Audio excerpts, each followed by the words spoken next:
Hi guys, welcome back. Is Bitcoin going to drop down to 6,000, 11,000, or is it going to continue to rise? And well, we're going to discuss it today, along and we're going to cover Ethereum and XRP and take a look at the charts and see what's going to happen. If you haven't already, drop a comment below, do subscribe, and support our channel. Bitcoin is hanging around 19,000, so right now it's currently $19,109, which is that typical mark which has been there, well, let's just say since the 20th of September, and it hasn't went anywhere. We had a little bit of a hope back on Monday, on October the 3rd, and it's still not there. Now we're still bearing this line with our support area, but just not quite breaking through, so it's not dropping, but it is continually dropping if you look really close. I don't know if you guys count that or not, but it doesn't look too good for me. Just kind of a repeat, like a little bit of a wave, right? We are still unfortunately, we're still inside of the bear market, dripping below the 200 EMA. Now, we need to get above the $19,000 mark, of course, way beyond that, and even more so, we need to reach around 22,000 to really see any kind of significant change. We are not doing anything. We are literally sitting dead in the water.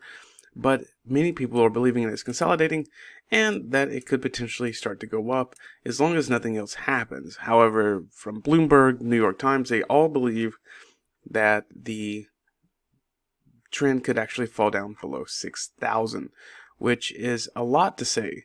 So back in, let's see, going back, yeah, right here, on March the 20th, 2020, March 20th, 2022, we have around 4,626, and that was that lowest mark. It's kind of repeating that self, and then we had that consolidation here. The same going back from June, and let me just grab my mark. I already had this point right here, and kind of looking like it's going to be similar. But if you really want to look at right in this moment, it's kind of what's happening on the daily charts. And of course, we had this huge jump that went up, but it will be kind of hard to say if we're going to repeat and go up on the same. Now, let's hope it does. Now, of course, we did jump in eventually and climbed and down and climbed and down and climbed. Now, we kind of, if you really look at it in this way, it does look like it has a bit of a head and shoulders, kind of, not quite a little slanted, but we did just drop off the map, right? And it's continuing to do so and consolidating, but we want to see some significant push, and really a good marker to kind of put on taps here. Just if you just think for one moment, if we can get back to this level around 28,000, right? That is something very good to be proud of.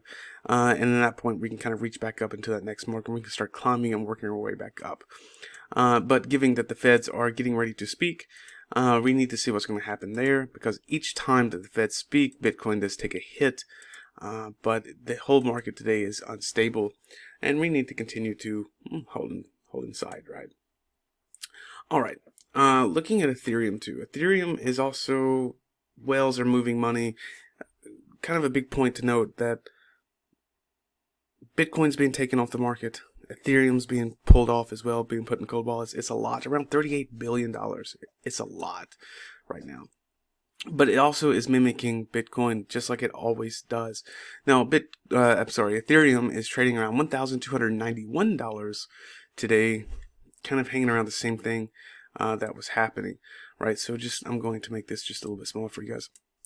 And all of this is just not really doing much of anything. We need to see a big, significant change, right? Giving this, let's call this our support right here, right? Kind of a bit, we dove past this on the October, and moving in, and we are still not quite making it. We really need to see too, the next level that we need is 1400. We spoke about this before. It's kind of the same. Nothing's really changed. I can't give you anything more positive than that movement.